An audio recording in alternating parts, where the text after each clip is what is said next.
This week, we're going to be looking at The Boys Season 4 and using The Boys to look at two interrelated concepts in TV writing: theme and engine. I'm Jacob Krueger, and this is the Write Your Screenplay podcast. Now, when he's gotten to Season 4 of The Boys, showrunner Eric Kripke has a real challenge on his hands.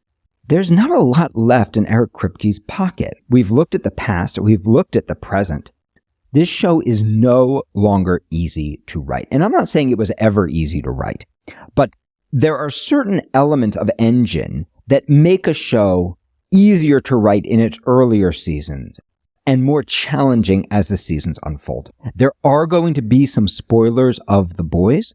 So if you have not yet watched this series, what are you doing? Go watch it. But be aware that I am going to be spoiling elements not only of Season 4, but also of previous seasons. So if we go all the way back to Season 1, and this will be valuable for those of you who have not seen The Boys, we start off literally in a Vought trailer where we imagine that superheroes are these wonderful beings, the kinds we wish for when we go see a superhero movie. And then bang, introduction to the main character, bang, we realize that, whoa, all is not what it looks like. We are going to learn that the Supes are not good. Even Homelander, the Superman character, who we were led to believe throughout Season 1 might be the one source of actual good. We're going to learn that Homelander is a vicious mass murderer, a sociopath, a narcissist, right? And one of the most terrible super creatures to ever live. And by the way, no one can kill him. All that is going to unfold over the course of Season 1.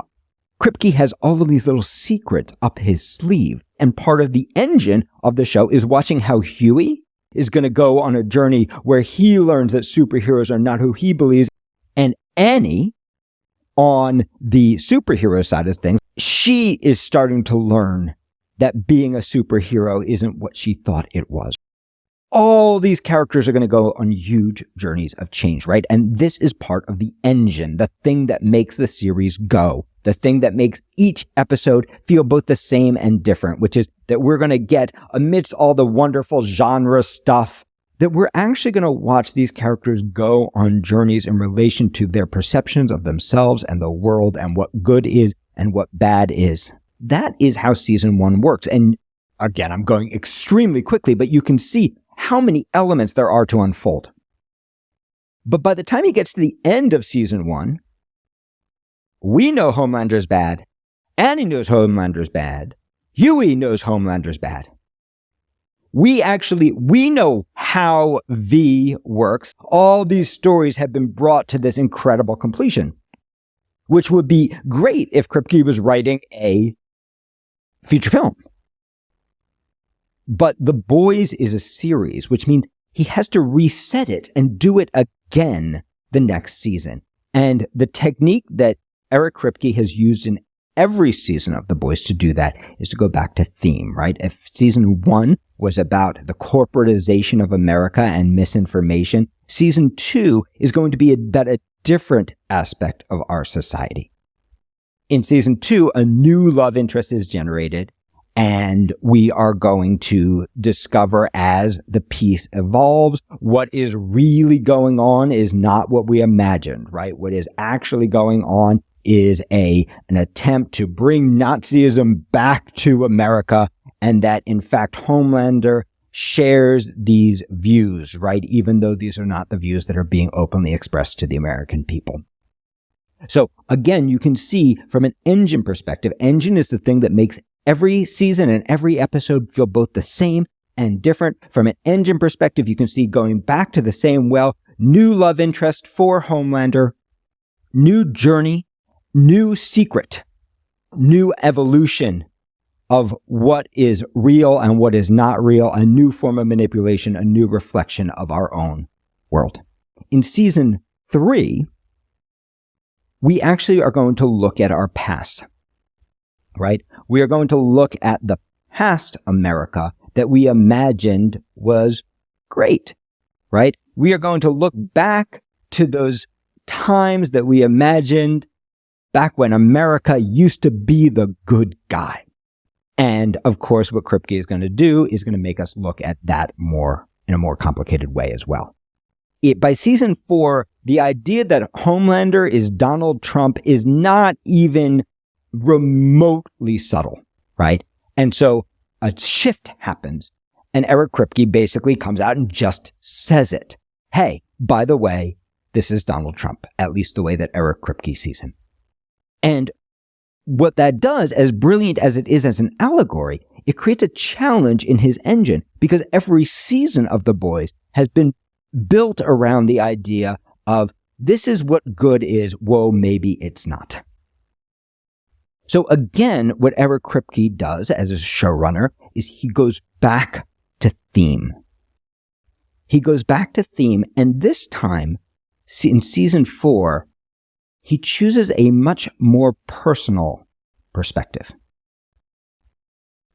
In season 4, each character, nearly every main character in the piece, and there are a lot of them now, are now dealing with not our national past, but their personal past.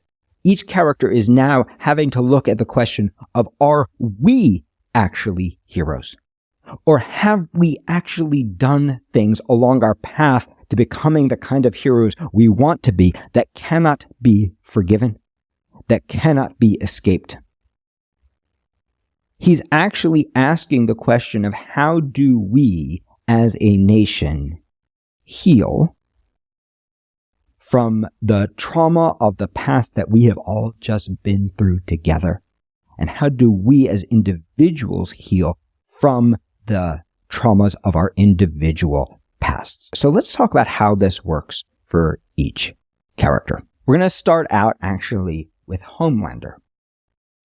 See, Homelander also has a problem with his past. He was raised in a lab where psychological tools were used against him to create a feeling of neediness that he cannot escape, to create a desire for the longing for others' praise that he cannot escape. He was wronged in the past. He was wronged as a child.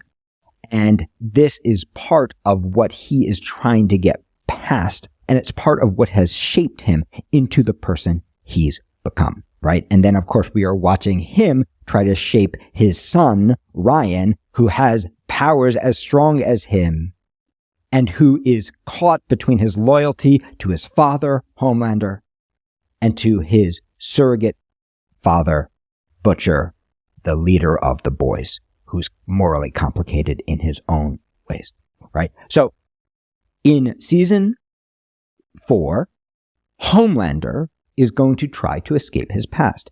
He's going to try to escape his past by going back to his past, by going back to the lab where he was spawned.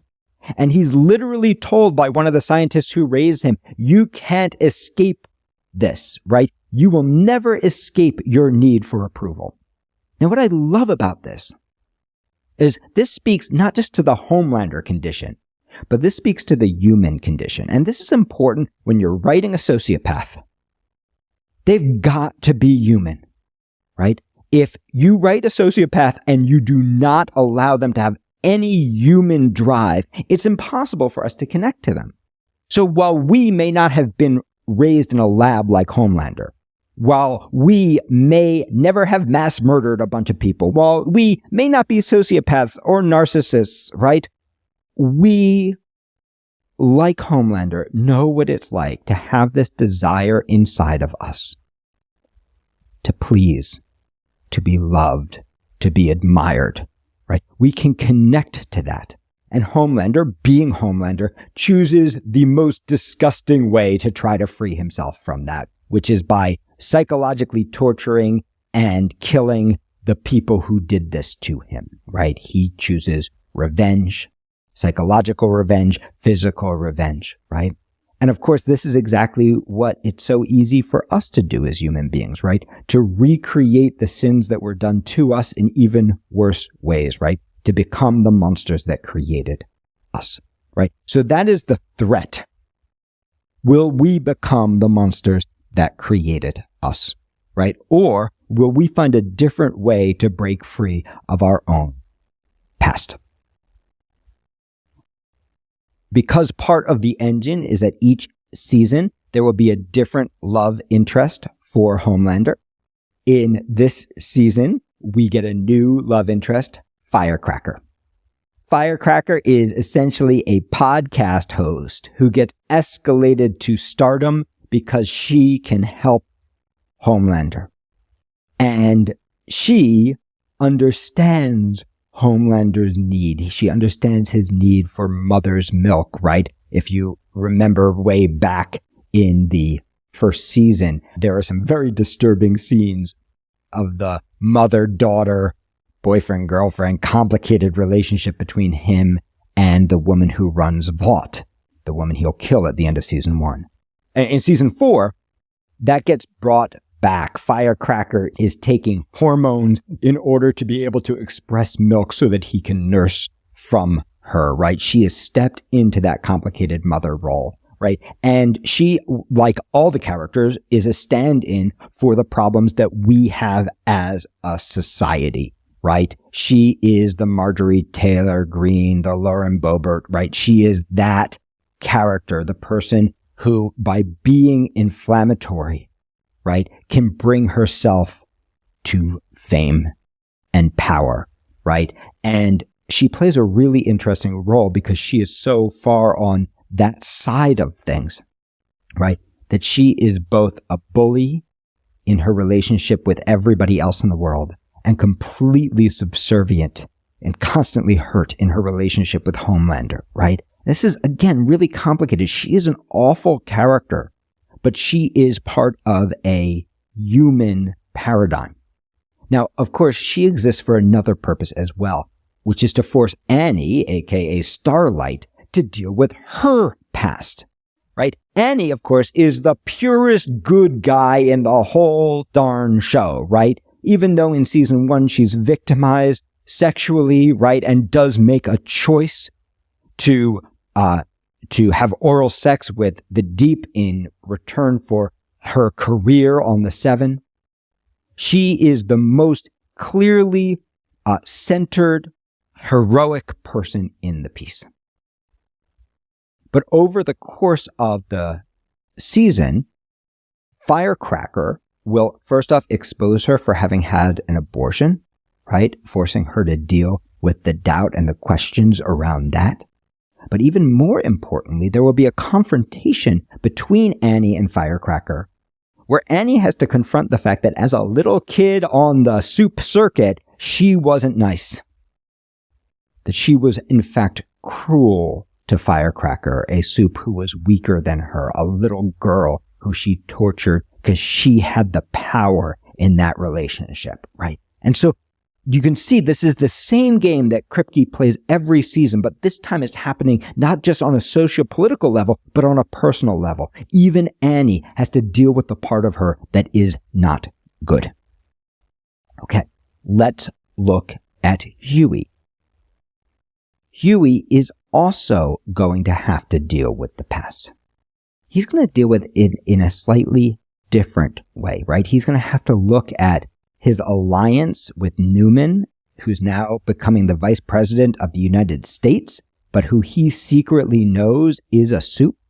He's going to have to look at the fact that he has actually allowed her to stay in power for his own political ends. And he's going to have to look at the betrayal that exists between them. But he's going to have to deal with the past in a more interesting way as well, because his father is dying. Hughie Sr. is going to die, and Hughie doesn't want to let him go. Now, there's an element of season 3 that we didn't talk about. You can see that V, the thing that creates soups, is part of the engine of this series. So in season 3, they come up with a new kind of V, green version as opposed to the blue version that a human being can take to get temporary superpowers. And in fact, in season 3, both Hughie and Butcher use that compound V for their own purposes. There's a secret, though, with that version of Compound V, which is that it, after 4, 5, 6 uses, will lead to death of the human being using it. So when we meet Butcher in season 4, he is dying. Hughie is okay, but his father is dying, right? And so V comes back into it because he doesn't want to let go of the past, because he does not want to let his father slip away into the past. He attempts to save his life using V. And this leads to a shockingly gory scene where Hugh Sr.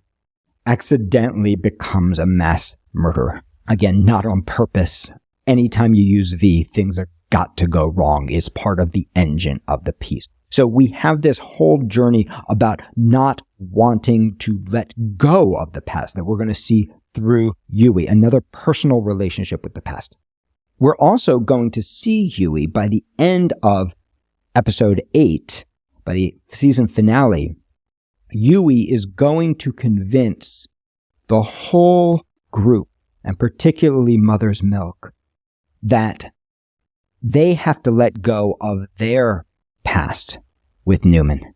They have to let go of their desire for vengeance. They have to let go of their anger. They actually have to trust the person who's betrayed them in order to save the world. In other words, that if they're going to save the world, they are going to need to be a little more human. They're going to have to live up to their values, right? So you can see that he, and by relation, Mother's Milk, they also go on a journey in relation to the past. Even the Deep goes on a journey in relation to the past because he is still in love with his octopus lover, but he is no longer allowed to because of the bad PR. So he's keeping her in a secret tank in the closet. And she, of course, is the love of the Deep's life. But the Deep is also ambitious and insecure. All he really wants is to be with his octopus, right? To rekindle that lost relationship. But he also has a new opportunity with Sister Sage, the smartest woman in the world, who is playing him and wants to have sex with him and tells him he is smart. So he is caught between his past and his future. And ultimately, he will literally murder the past in the pursuit of what he imagines to be a better future for himself. Butcher, of course, is also dealing with the past, even though we don't know it for most of the show, right? Remember, part of the engine of The Boys is that there's always something going on that we don't really understand, that we're going to learn as the show unfolds. So Butcher, who is dying, is visited by his old friend from the CIA, and they are hatching up a plan for genocide of the Supes. And Butcher is caught between his love for Ryan and his desire to be a good father, and his desire for revenge and destruction of the Supes he hates before he dies. And that desire gets manifested into Joe, the CIA agent, who is there like a devil on his shoulder. Of course, as the show continues, we are going to learn that Joe does not exist, that Joe died a long time ago, that Butcher is literally rekindling his past, right? He is literally trapped between the past of how he used to be, represented by Joe, and the future of the man he aspires to be. And he is caught between those two polar opposites of his own personality. He's also on a journey in relation to the past. But at the emotional heart of the show is the most interesting journey of all in relation to the past, which is the journey of Frenchie and Kimiko. For those of you who don't watch the show, Frenchie is a drug-dealing, drug-addicted, brilliant chemist, assassin. He's a good guy who's done a lot of bad things. And Kimiko, similarly, was kidnapped as a child, was raised as part of a radical terrorist organization, was brainwashed and turned into a Supe, And she has her own history. She cannot even speak. She cannot even express herself because of the things that happened in the past. Over the course of the season, Kimiko is going to be confronted by another girl for whom the same thing happened, who has a giant scar across her face that was given to her by Kimiko. She is going to be confronted with the visual history of what she has done, and that is going to bring up feelings in her being unworthy as she tries to make sense of who Kimiko used to be versus who Kimiko is today. Frenchie is going to be confronted in an even more powerful way. He is going to be reunited with an old lover, Colin, the man of his dreams. What Colin doesn't know is that Frenchie killed his entire family back in his assassin days. And now Kimiko is pushing Frenchie to rekindle that relationship, and Frenchie follows her advice, even knowing that there's this dark secret from the past that is going to destroy them. And of course, when he finally comes clean, the secret does destroy his relationship. He tries to deal with the past through punishment. He actually turns himself in for murder and goes to jail, and he will not see Kimiko, who loves him, because he is so caught up in his own despair. So you can see all these different paths, all in relation to the past, all these different characters trying to make sense of their personal past. And all of these characters trying in some way to move into the future or to hold on to the past, right? So this is the engine and the theme. You can see they're lining up together throughout season 4. And emotionally, season 4 culminates with one of the most powerful and beautiful scenes written in The Boys. It is a scene in episode 8 between Frenchie and Kimiko. This scene begins at 45 minutes and 12 seconds into the episode, and it ends at 47 minutes and 5 seconds. So if you want to watch it, it is definitely worth watching. So Frenchie, by this time, through a series of events, is out of jail.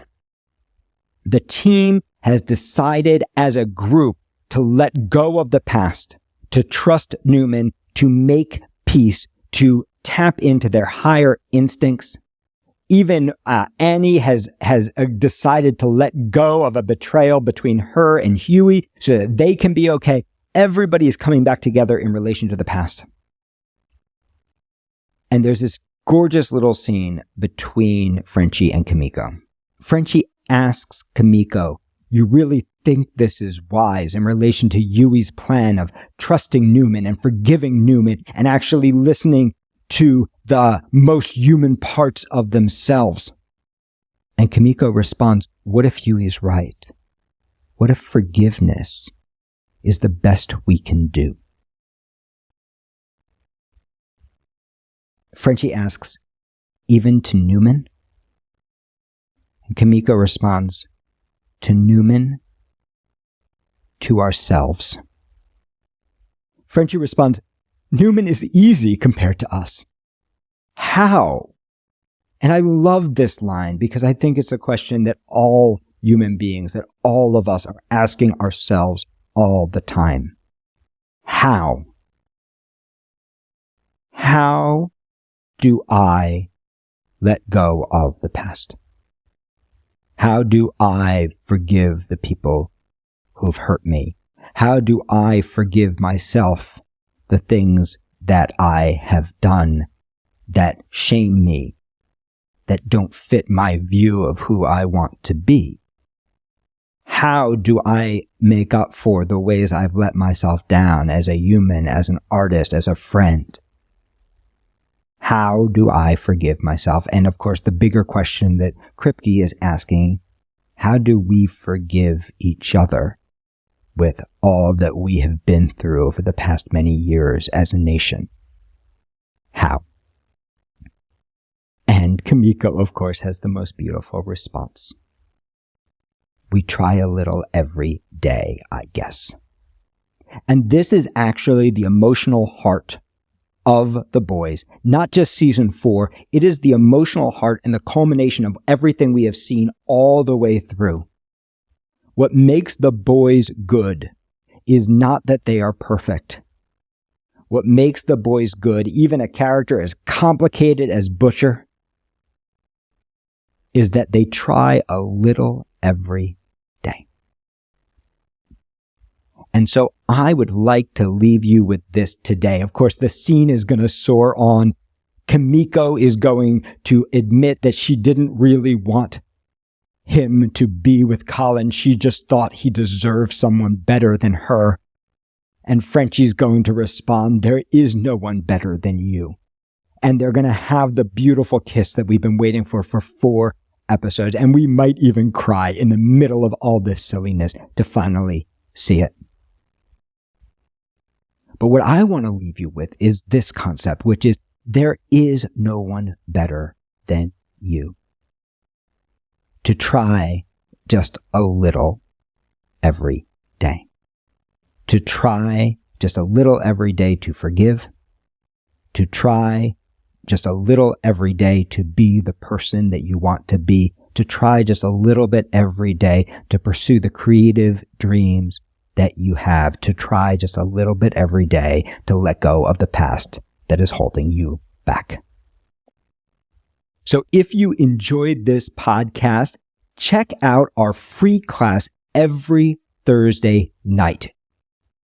Thursday Night Writes, 7 p.m. Eastern Time, 4 p.m. Pacific. Join a community of hundreds of writers from all throughout the world. You're going to learn more concepts like these, do writing exercises where you get to practice them on your own, get to know me and our faculty, and learn not only more about screenwriting, but more about how to tap into your voice and your structure as an artist.